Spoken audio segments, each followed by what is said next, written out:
Alright, since I got at least one person replying to my post on the RC group, I want to show what I came up with to make it somewhat work. So what I did is I took apart the RC new bright vehicle I had, that Doom Buggy Pro, and I converted it into this little itty bitty monstrosity. And then I took the parts from my Remo car, which I have upgrades coming in for this thing for a brushless for the brushless motor and ESC combo thing. So I decided to just take all the parts out, take all the electronics out of it, including the servo. I'll just get our servo off AliExpress. And I decided to, again, make it into this thing and see what would happen, because the transmission in the back right here is a 3-gear transmission. And even though it's a small little thing, it has the power, surprisingly enough, to actually push her around and whatnot. Granted, push her around outside. Carpeting is a bit more difficult.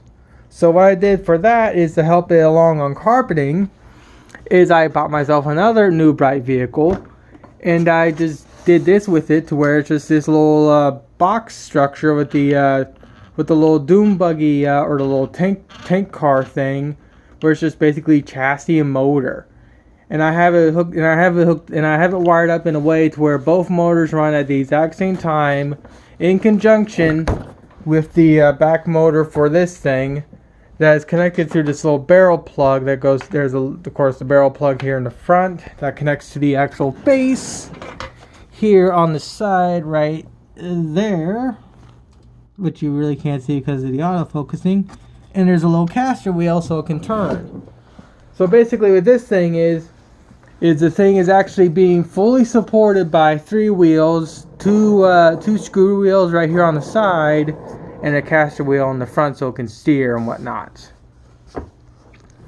And if all else fails at my convention, because I do know eventually the battery will croak, is I also have it so I can just take a little pole, little pole that have a handle on it, and I just stick the pole in there, and I use this simple little coat hanger that I cut to actually lock the pole in place so it doesn't move around.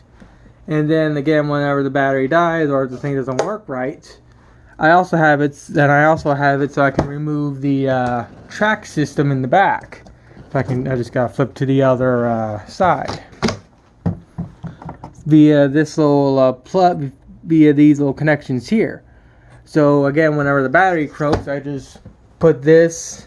I put this in my backpack, and I put this in the backpack. This thing becomes incredibly easy to push around with my hands.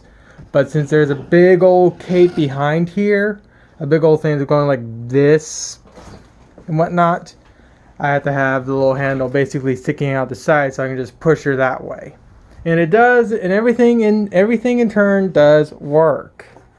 But this is incredibly ghetto. I'm surprised that this works in the first place. So why am I doing this video? Well, simply put, I want to see if that guy that's been replying to my post on the RC group forum can point me into a better solution for what I need for this thing. What RC car should I get? Or if I can somehow obtain a 3D printer, is there any way I can 3D print a special two transmissions so I can use a brushless motor setup and whatnot? But the major thing I want to know is there an actual limit to the to this little Remo hobby ESC, BEC, whatever this thing is, combo thingy? Because I do know for a fact I want to get myself a higher capacity battery so I can have a longer run time. I don't need more power. I just want a longer run time. And if there is a limit to this thing, is there some type of a transformer or something that can knock down the amount of the amount of milliwatt hours that go to the actual thing so it doesn't blow itself up?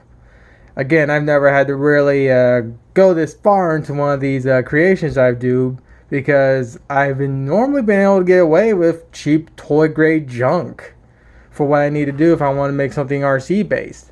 This is my first time actually diving into the hobby grade for something I just want to bring to my local conventions to have fun with and whatnot.